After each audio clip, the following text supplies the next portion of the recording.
NASCAR has finally, and I say finally, I mean finally, given us the 2021, the 2021 NASCAR schedule, and man oh man, do I have some thoughts on this. This, and just this, on the pedal.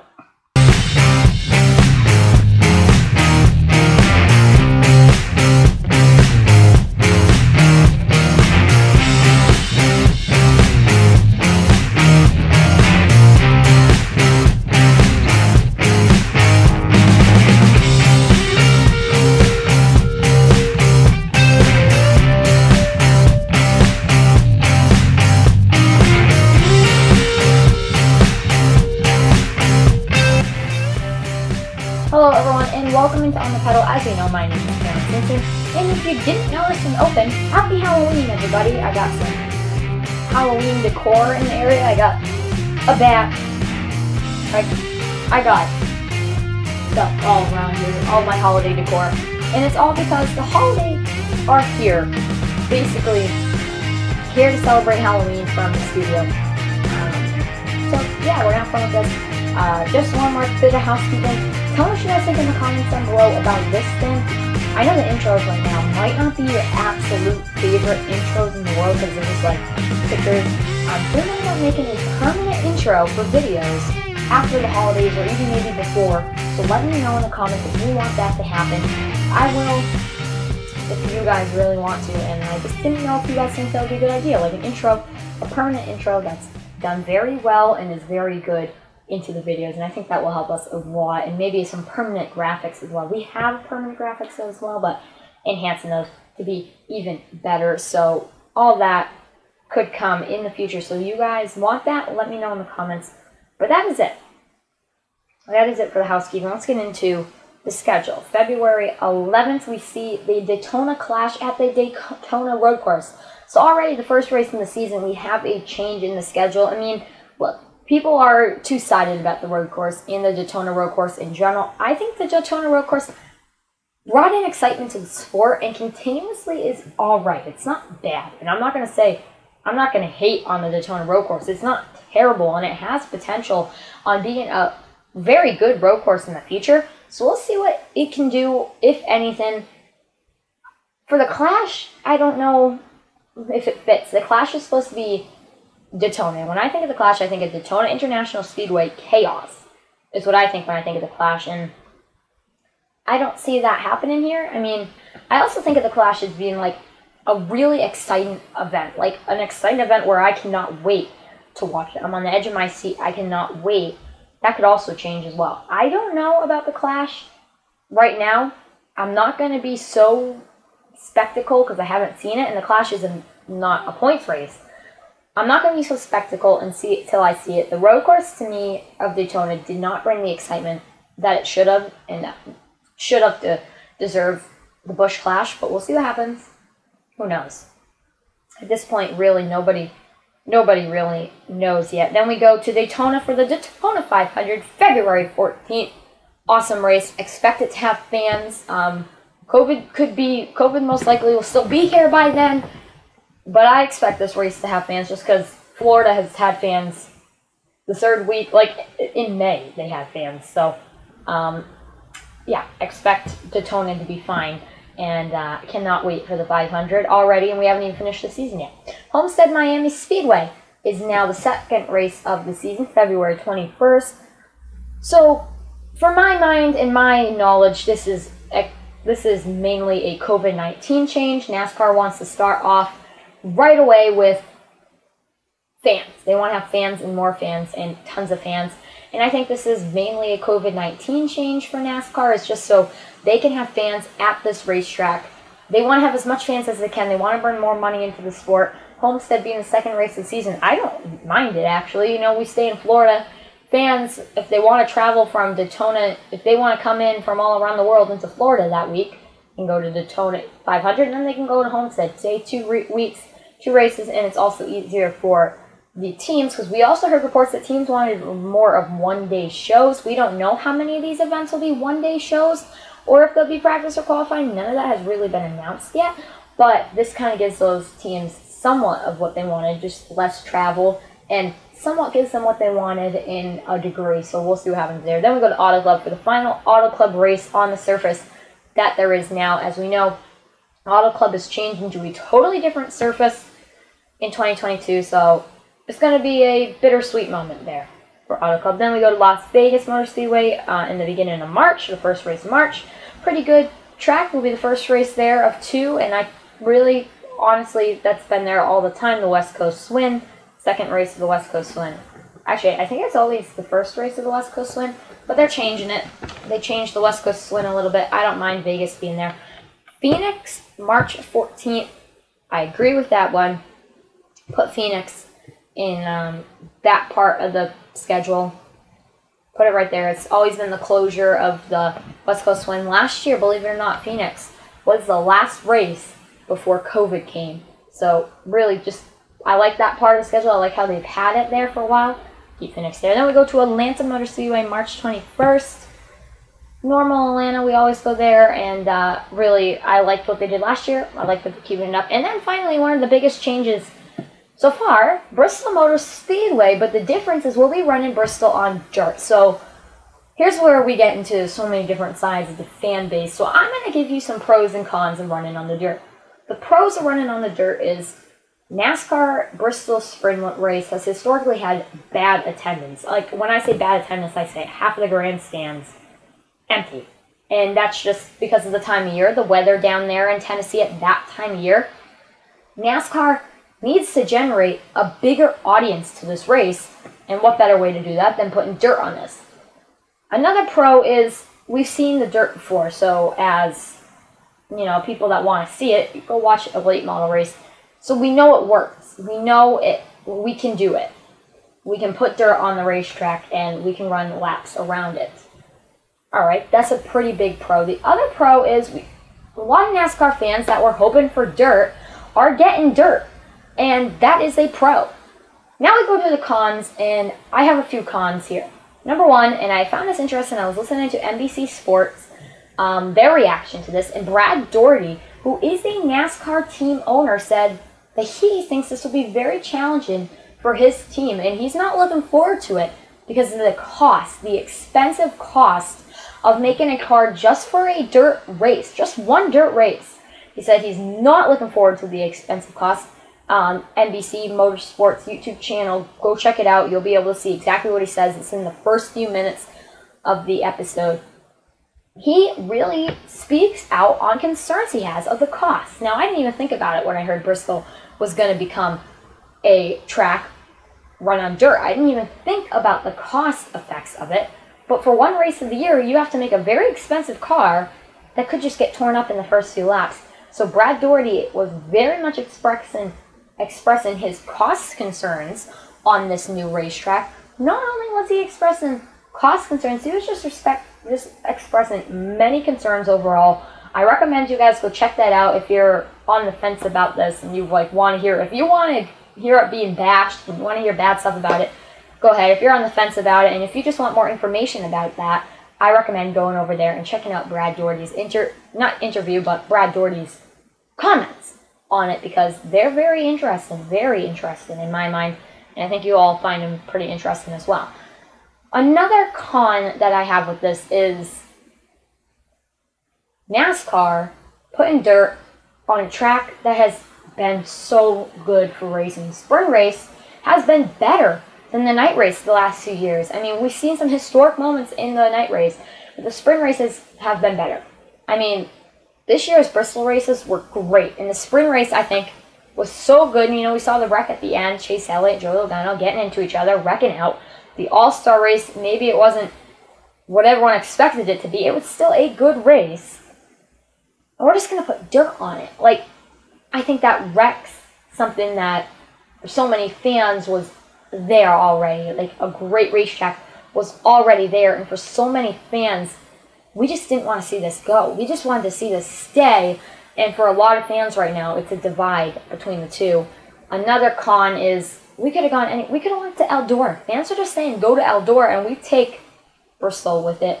And finally, this is my last con, and this could be very controversial, but NASCAR is a very prestigious motorsport. It's the most prestigious motorsport by far. We run on ovals, we run on road courses, we run on short tracks, and these drivers are at the top of their game. Every driver that runs in this series is good.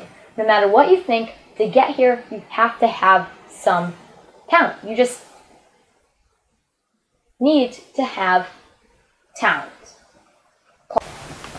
They just have to be good. No matter what you think of these drivers, all of them have talent, or they wouldn't be in the Cup Series. The problem with maybe the drivers you think are bad is they just have not good equipment, and that's just one of the flaws within the motorsports.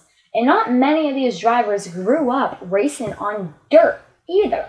So what I'm trying to say here is NASCAR is prestigious, and we're going to see these drivers go on a dirt track and completely wreck and not be prestigious at all, not be at their best. Golly, Quinn Hoff may win this race at Bristol. This is the biggest wild card ever, and this race seriously favors a driver like Christopher Bell, or if Kyle Larson is back in the sport by then, which rumors have been flying for him to the 48, it also favors him. Like, Kyle Larson will win this race if he's in the 48. That's a guarantee. All these other drivers will honestly look like fools on the racetrack. And that's not what NASCAR really is to the outside eye. And I'm all for some chaotic races. I'm all for chaotic races, but it comes at a cost. You know, it comes in a way where I think we're losing something that NASCAR has had for years. Prestigious racing. And I think that's something that we lose here by going to the Bristol Dirt Race. We'll see, but from the outside eye, I think it's something that is viewed in a way of NASCAR is supposed to be prestigious. They're racing on dirt. Like, dirt is the most sloppy kind of racing. And one more con is that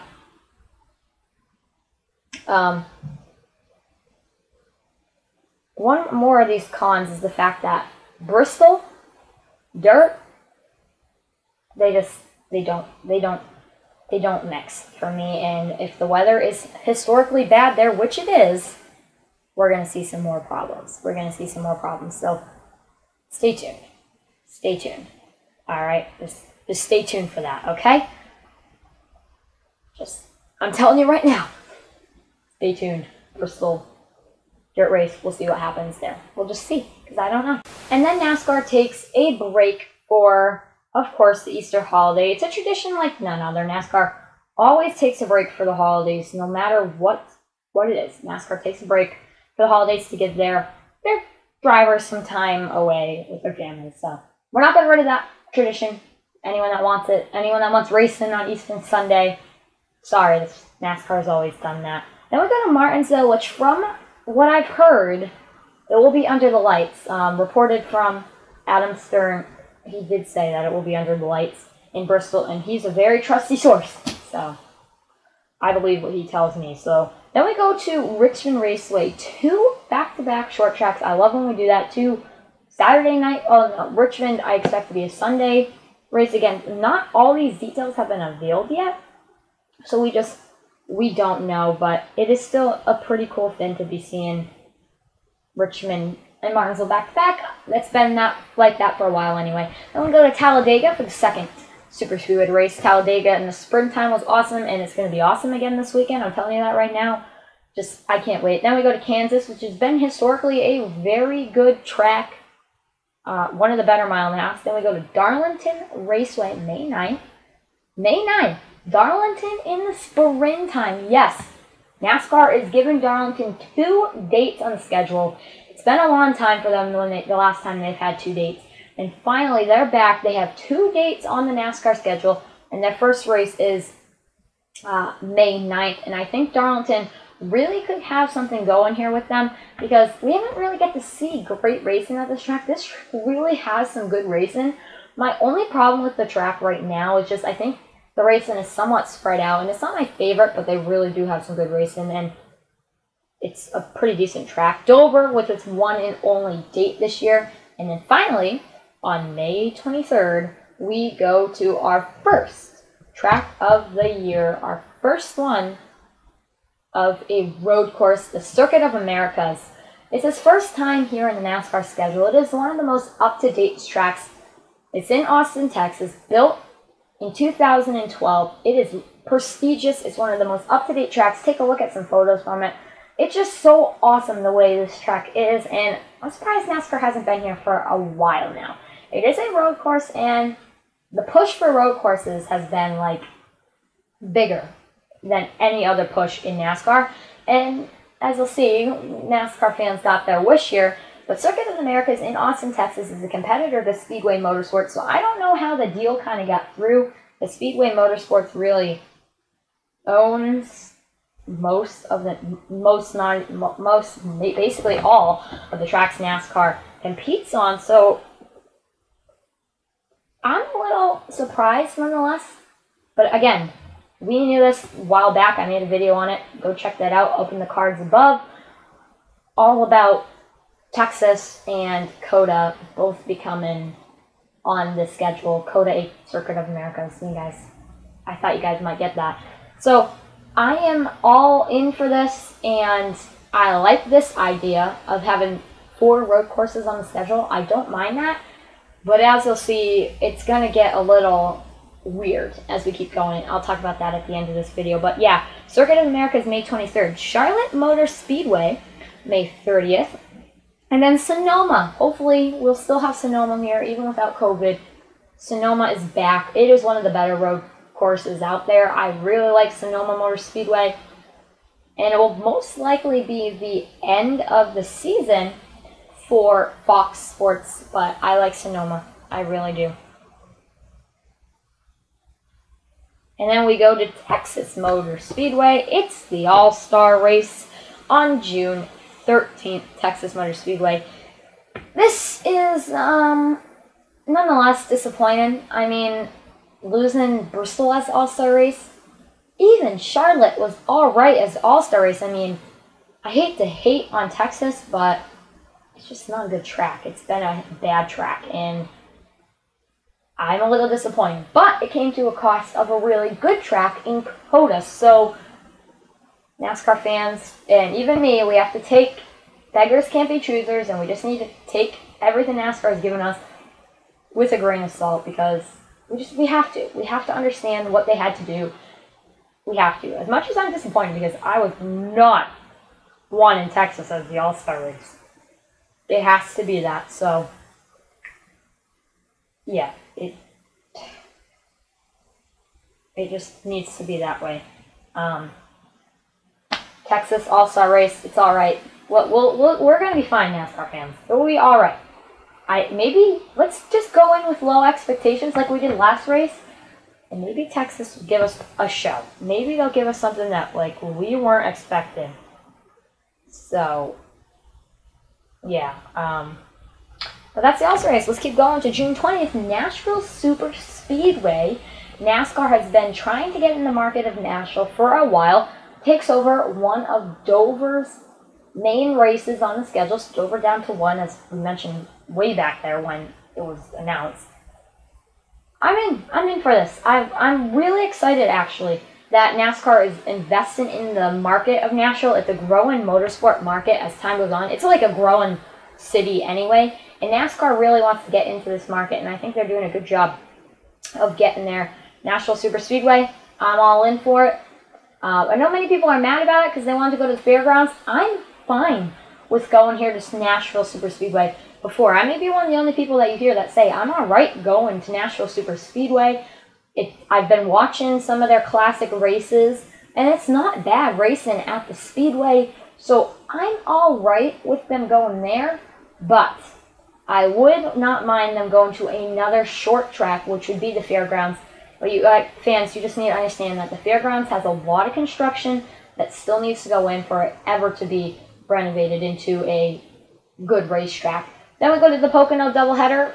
I mean, believe it or not, the ticket sales for the Pocono doubleheader were up dramatically last year. Why many people are saying we should go there. That's why many people are saying we should go there. Just stay tuned for that. It's not going to be as bad as probably y'all think. So, yeah, I'm in. Bring us the Pocono doubleheader again. Let's get Pocono out of the way. And I wasn't bad. The Pocono racing was all right this year. But maybe that's because I was starving for racing at that time of year. Then 4th of July, instead of going to Indianapolis, they're going to Road America, another new road course. And Road America has done all right, and I think NASCAR has big things coming for it if they want to race it on July 4th. Xfinity Series has been going there the last 2 years. I'm all right with this. I'm liking this road course because it actually brought in good racing in. So I'm liking this idea. Road America was not really, it was rumored here and there, but it wasn't really at the top of people's minds when it came to being the racetrack that was going to be on July 4th weekend. But NASCAR had a way to surprise us by putting this track there. Hey, I'm not minding this here, Road America. I'm liking you on the schedule. So Road America, don't disappoint by being a bad race. Be a real good race. I'm telling you now, be a good race. Now we go to Atlanta Motor Speedway, and I just want to stop and talk about Atlanta Motor Speedway because I didn't realize this until I heard Adam Stern, like always, letting us know that the track of Atlanta is going to be building a theme park, a casino, a big giant city around Atlanta Motor Speedway's track, which is only 30 minutes away from downtown Atlanta. This is big. This is big. Because NASCAR is investing in these big markets, and this is who wouldn't want to go to a race track that has a theme park, casinos, all these awesome stuff there. Now, listen to this though. The government still has not approved casinos in Georgia, and they still haven't approved this whole plan yet down there in Atlanta. So let's not jump to conclusions here. Let's not say this is happening. This happens as soon as the government approves casinos and they can approve all of this. Well, you guys know what I mean by when they say they didn't approve casino, like gambling and stuff in Georgia hasn't been fully approved yet. That's why it's still up in the air if this will happen. But if this does come through, this is a sign that this may come through, that NASCAR has put Atlanta on 2 dates. This worn out surface, I have some problems with this. This is a worn out surface that soon is going to need a repave, and having it twice a year means fans, I hate to tell you, I give it 3 years before NASCAR has to repave it, like they had to do in Daytona years back because the track was literally falling apart. They are going to have to repave Atlanta, and this could be good or bad. Now, look, this could mean that Atlanta becomes a very good racetrack again, like an extremely good racetrack, or it becomes like a Texas that after the repave, it's just not good. We also knew Auto Club was coming up on a repave, and they decided to tear it all down and make it into a short track. So, not gonna lie, I do not want to see that happen to Atlanta. And with NASCAR making their news today that they're giving Atlanta 2 dates on the schedule, I don't think that is anywhere near it. But if this plan of the theme park outside here happens, and Atlanta gets a theme park, expect this. Expect it to hold a championship race. Because look, Phoenix upgraded their facility in a majors way, repaved it, updated it, and they now have the championship race for this year and for next year as the schedule revealed today. So if Atlanta does this and this comes through, I can't see why not and why it wouldn't hold a championship race. I just can't see why it wouldn't, and how NASCAR can not have it hold a championship race. That will just make the most sense. Then New Hampshire goes to its one and only date on July 18th. It had pretty decent races the last 2 years, and yeah, Watkins Glen will be back as long as New York allows it. Watkins Glen International Speedway, we missed it. We missed you, Watkins Glen. You're one of the best road courses out there right now that we have so far that we know of, and I am in for Watkins Glen, and hopefully Governor Cuomo and New York will allow that to happen. Here's where this is probably the one I'm most upset about. The Indianapolis 500 will be no more, and the Indianapolis Motor Speedway road course will take over the spot on the schedule. I'm kind of upset about this because I wanted the Indianapolis road course to be here. Like, I didn't want it to go anywhere. I really just wanted it to stay, and sadly, it's just not going to. We're seeing it leave, like we've seen many other tracks leave the schedule, but this stays. Like, Indianapolis road course is going to stay, and I mean, it's brought great racing to the schedule. But the Indianapolis 500 is not 500, well, you guys know what I mean. It's not the 500, I shouldn't be saying that, because that's IndyCar. But the crown jewel, the Indianapolis 400, the crown jewel of NASCAR, it is a crown jewel. The Kiss the Bricks, let's look at the Kiss the Bricks, but it's not going to be the crown jewel. Look, I think, and it shouldn't be a crown jewel because it's the road course, that hasn't been announced either. Indianapolis, the original track, is just historic for all motorsports, and NASCAR did go in and get it, and I think NASCAR has had a history of stealing IndyCar's idea when it comes to Indianapolis.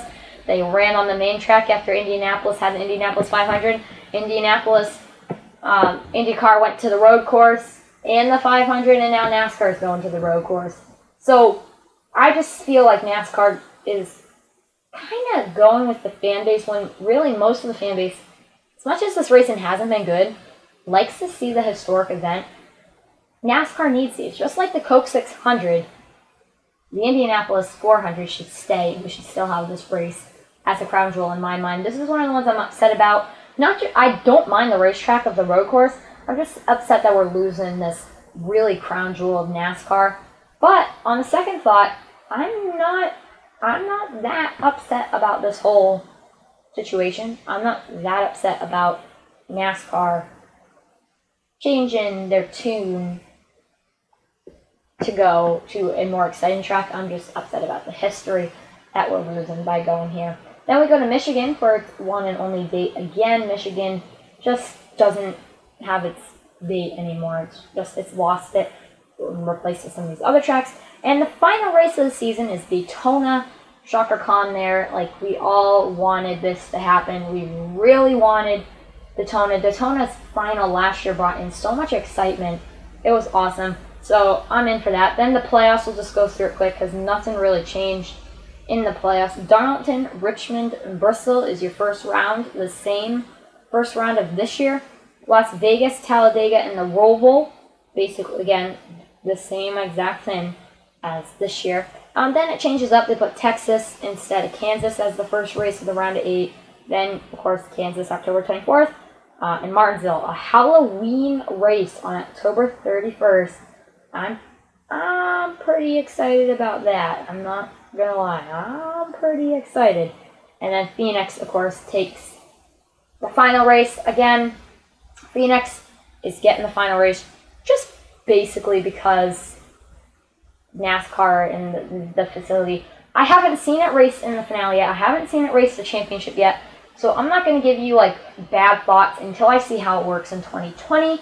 But I really was on the bandwagon of having NASCAR switch the championship race every year. I thought it would go to Bristol because last few weeks and think about it. The last few weeks when I made my 2021 schedule prediction, Bristol was really being hyped. And in NASCAR, Bristol was really being pushed, getting the All-Star race. And Bristol was being pushed. I thought it might get the championship race, but no, not yet. NASCAR is not rotating schedules. I think we could see Phoenix for another 15 years, but I am still a little upset about that. I'm still a little upset that NASCAR wouldn't go like what the Super Bowl does. You know, NASCAR is like the NFL in a sense where you can't just run your championship with the teams that win it because that's just not fair because you have two teams competing for a Super Bowl in one event, unlike the NHL and the NBA where both teams compete in a series and get even time.